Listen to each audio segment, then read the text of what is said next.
YouTuber Ranveer Allahabadi अपने podcast पर एक गेस्ट का इंटरव्यू कर रहे थे और एक सवाल उन्होंने अपने गेस्ट से पूछा कि किन 3 इंडियंस को देश छोड़कर चले जाना चाहिए और कभी वापस नहीं आना चाहिए। 3 Indians that should leave India and never return are. अब पहली बात तो इस सवाल ही अपने आप में बहुत भद्दे किस्म का सवाल है, लेकिन वहां बैठे गेस्ट ने इस सवाल को लेकर कोई ऑब्जेक्शन नहीं किया। उन्होंने 3 इंडियंस के नाम गिनाने शुरू कर दी।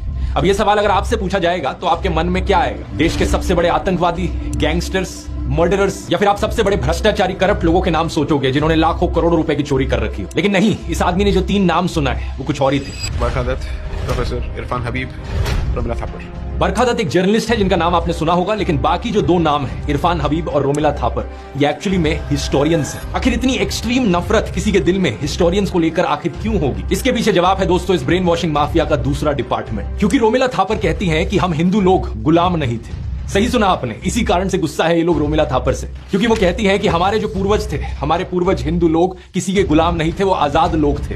ये बड़ी दिलचस्प बात है क्योंकि आमतौर पर हमारे समाज में लोग एक दूसरे को गाली देते हैं ऐसी चीजें कहकर कि तुझे तो मैं अपने घर पे नौकर भी ना रखूं, तेरी औकात क्या है, तू तो गुलाम है। और लोग ऑफेंडेड फील करते हैं जब उन्हें गुलाम या नौकर बुलाया जाए। लेकिन यहाँ पर केस इसका बिल्कुल उल्टा है। रोमिला थापर कहती है कि आप गुलाम नहीं थे, आप नौकर नहीं थे, लेकिन ये भाजपाई हिंदू उनसे गुस्सा है इस चीज को लेकर कि कैसे कह दिया कि हम आजाद थे, ऐसे कैसे हमसे गुलामी का लेबल आपने छीन लिया। रोमिला थापर भारत छोड़ो। बात क्या है ना, असल में दोस्तों ऐसी चीजें बोलना इस ब्रेन वॉशिंग माफिया के एजेंडा के खिलाफ जाता है। 400 पार का नारा बीजेपी नारे का क्या है, मुंह देखिए, बोलने में जीएसटी लगता है क्या? मुंह है, बोल दिए। अगर 400 के दावे में सच्चाई होती तो आपको लगता है कि 75 साल की उम्र में सुबह से शाम तक प्रधानमंत्री रैली कर रहे होते, जो है 2 मुख्यमंत्रियों को पकड़ करके जेल में डाल देते, सभी पार्टी के नेताओं को तोड़ करके अपनी पार्टी में शामिल करा लेते, और आप भी कह रहे हैं कि दरवाजा खुला हुआ है, कोई भी आ जाओ। अगर 400 का उनको विश्वास होता, आत्मविश्वास होता, तो ये सारे डर्टी ट्रिक्स क्यों किए जा रहे हैं? ये घबराहट है बीजेपी की। उनको मालूम है कि वो नहीं जीत पा रहे हैं, ऑब्सेस्ड हो गए हैं। उनके पास देखिए ना, मतलब बताइए, प्रधानमंत्री अपना घोषणा पत्र छोड़ करके कांग्रेस का घोषणा पत्र के बारे में बात कर रहे हैं, अपना एजेंडा छोड़ करके कांग्रेस पे कीचड़ उछाल रहे हैं, अपने बारे में बताने के बजाय राहुल गांधी के बारे में बोल रहे हैं, अपने परिवार के बारे में बताने के बजाय उन्होंने कहा ना कि देश उनका परिवार है, तो बताइए ना कि देश के परिवार के लोगों को 10 साल में आपने 20 करोड़ नौकरी दी। आप मुझसे पूछो, is the Congress corrupt? I say yes. आप मुझसे फिर पूछो, is the BJP corrupt? I say yes. Of course it is. Is Modi corrupt? I say yes. BJP washing machine नहीं है वॉशिंग, तो वो खुश हो। मैंने कहा धोबी घाट बन गया। वो लोग है, अजीत पवार आ गए तो उनका धोबी घाट, तो उनका चल रहा है सिस्टम। जिस आदमी को आप कह रहे थे कि 70,000 करोड़ का स्कैम किया जी, अगले दिन उस आदमी को आपने अपनी गवर्नमेंट में इंडक्ट कर लिया। लोग क्या सोचे कि आप करप्ट नहीं है? जिस आदमी को आप कह रहे थे कि कारगिल वॉर के मार्टर्स का घर चुराया है अदर स्कैम करके, वो आज आपके उसमें आ गए। शेम। अब बताइए, ये शेम आप करते थे जब वो कांग्रेस में थे, अब वो बीजेपी में आ गए तो शेम बंद हो जानी चाहिए। सबसे जरूरी है आनंद सिंह थे कांग्रेस में, उन पे 15 फॉरेस्ट क्राइम चार्जेस थे कर्नाटका के, बहुत सीरियस होते हैं ये, सैंडलवुड स्मगलिंग, ये पोचिंग वगैरह जो भी है। बीजेपी ने धरना किया, सड़क विधानसभा के आगे बैठ गए कि इसको अरेस्ट करो। उसने बीजेपी ज्वाइन कर ली आनंद सिंह ने। बीजेपी ने क्या किया? उसको फॉरेस्ट मिनिस्टर बना दिया।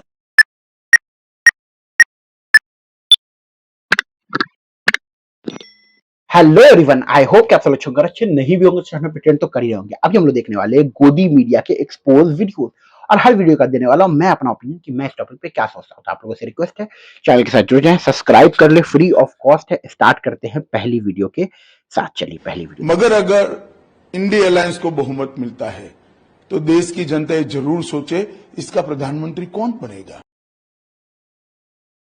भाई कौन बनेगा वो घंटा फर्क नहीं पड़ता यार। तुम्हारा प्रधानमंत्री से शेर है, टाइगर है, बाघ है, जो कह लो, एकदम 24 घंटा काम करने वाला, ये वो कौन सा अच्छा कर दिया यार देश के साथ? महंगाई बढ़ी हुई, महिला सुरक्षित नहीं है, ये सुरक्षित नहीं, दिन भर इल्जाम लगाते रहते, कभी हमेशा आए दिन कोई ना कोई बम धमाका हो जा रहा है। तो वो क्या रहा है इस देश के अंदर? फिर किस बेसिस पे हम लोग इनको पसंद कर रहे हैं यार?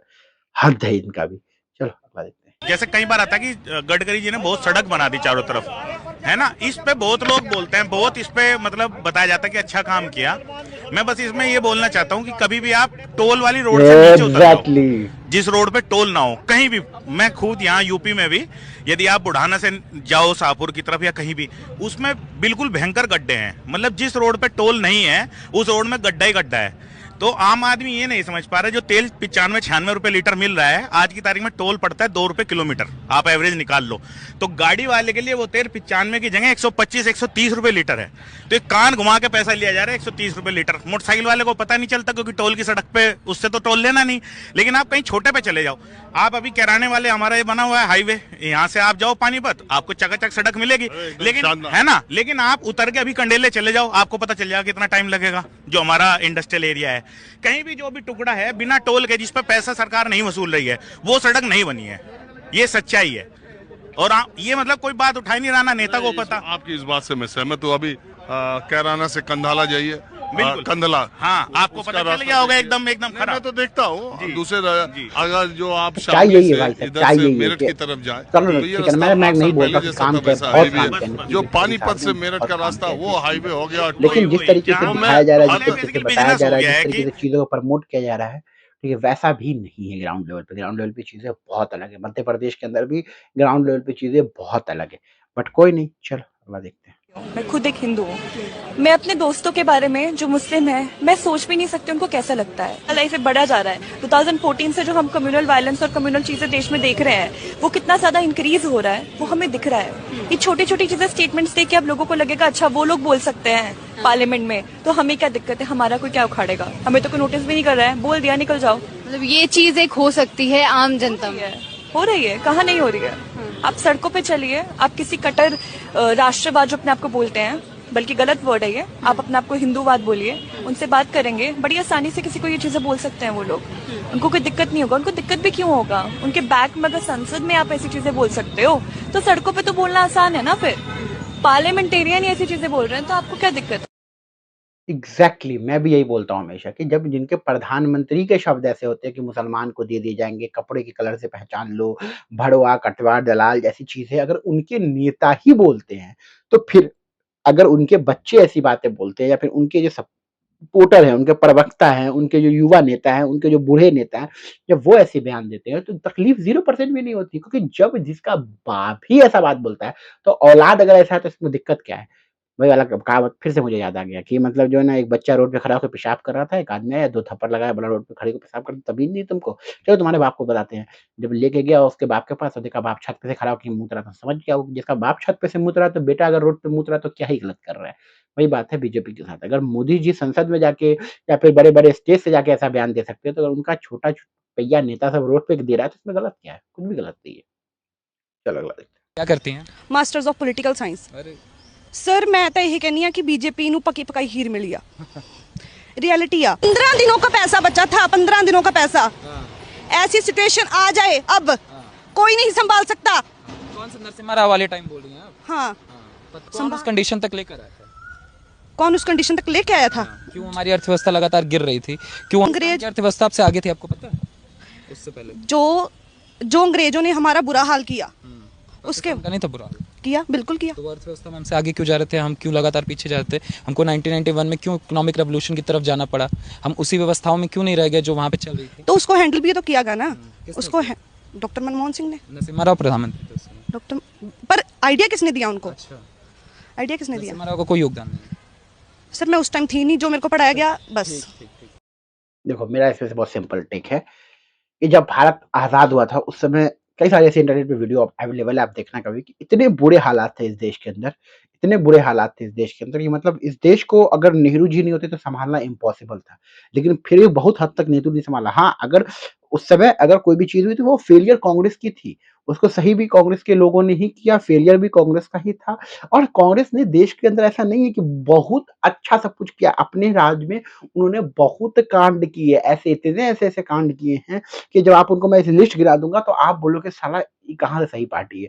लेकिन मुद्दा अब ये है कि अब वो नहीं है, अब हम उनसे सवाल नहीं कर सकते, अब उनसे हम उन पे माथा नहीं फोड़ सकते, अब जो है उनसे सवाल करना है। इनके बारे में कांग्रेस ने बहुत कुछ किया। हमारे पिताजी बताते हैं, हमारे दादाजी से सुना कि इतना कुछ कांग्रेस ने इस देश के अंदर कांड कूटे, इतने लोग परेशान हुए कांग्रेस की वजह से।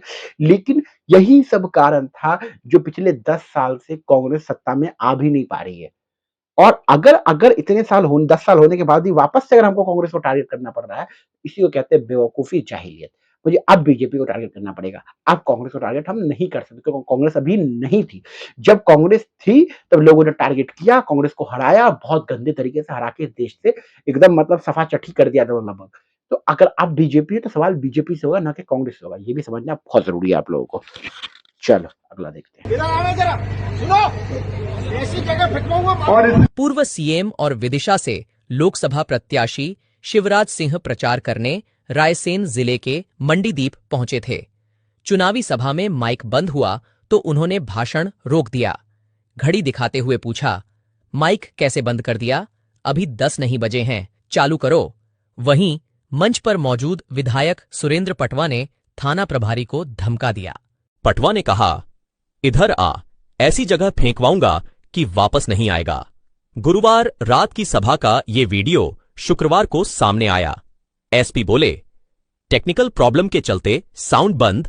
कांग्रेस ने कहा, अशोभनीय और निंदनीय कृत्य। Power power power power power और कुछ नहीं बोलेंगे। चलो मुझे आप ये बताइए, आप बोल रहे हैं कि मुसलमानों को सब दे दिया जाएगा, किस आधार पे प्रधानमंत्री करें? कोई प्रधानमंत्री से ही पूछ रहा है? किस, आपको क्या लगता है किस आधार पे प्रधानमंत्री बोल रहे हैं? आप लोग सब चला रहे हैं, मीडिया चैनल चला रहे हैं, वो प्रधानमंत्री ने मुसलमानों को दे देंगे, मुसलमानों को दे देंगे, किस आधार पर आरोप है? वो तो मैनिफेस्टो को देखकर कह रहे हैं, इसीलिए बहुसंख्यकवाद की बात। अच्छा, इसीलिए मैं आज नहीं होना चाहिए, इसीलिए मैं आज कांग्रेस पार्टी का मैनिफेस्टो लेकर आई। It's not of my business to carry Congress party manifesto, but it becomes important. Page 6 और 7 है इनके मैनिफेस्टो का, जो इक्विटी की बात करता है, सोशल जस्टिस की बात करता है। आप मुझे इसमें कहीं भी दिखा दीजिए कि मुसलमानों को उठाकर सब दे दिया जाएगा, या किसी धर्म के आधार पर दे दिया जाएगा, या किसी जाति के आधार पर दे दिया जाएगा। मैं आपको इन्वाइट कर रही हूँ, ओपनली कह रही हूँ, पेज 6 और 7 है शायद इसका। हाँ, पढ़े मैंने 6 और 7। तो आपने जब पढ़ा है तो आप अपने चैनल पे अगर चलाते हैं तो आप झूठ फैला रहे हैं। लेकिन आप झूठ परोस रहे हैं। पर चैनल पर आज हमारे पत्रकार नहीं रहे हैं, वो लाउड स्पीकर हो गए हैं। वो जो प्रधानमंत्री ने कह दिया क्योंकि वो पॉपुलर हैं, और प्रधानमंत्री जो बोलते हैं बड़े अच्छे वक्ता हैं, तो उन्होंने बोल दिया तो सत्य ही होगा। क्योंकि पैसा आता है, दलाल है ये लोग। दलाल से आप एक्सपेक्ट कर रही है कि ये सच्चाई दिखा देगा। भाई अगर ये प्रधानमंत्री जी बोल देंगे ना कि जो ना इस देश के अंदर जितनी भी चीजें गलत हुई मुसलमान की वजह से, तो ये सब चैनल दिखा देगा कि हाँ हुई है। कोरोना नहीं याद है आप लोगों को? क्या भूल गए? कोरोना भूल गए यार, ये लोग कितना बदनाम किया था मुसलमान को। बाकी अब आपका क्या ओपिनियन इस चीज को लेकर कमेंट में बताएं। मिलते हैं अगले वीडियो में, चैनल पर जुड़ जाए, अपना ख्याल रखें, बाय बाय।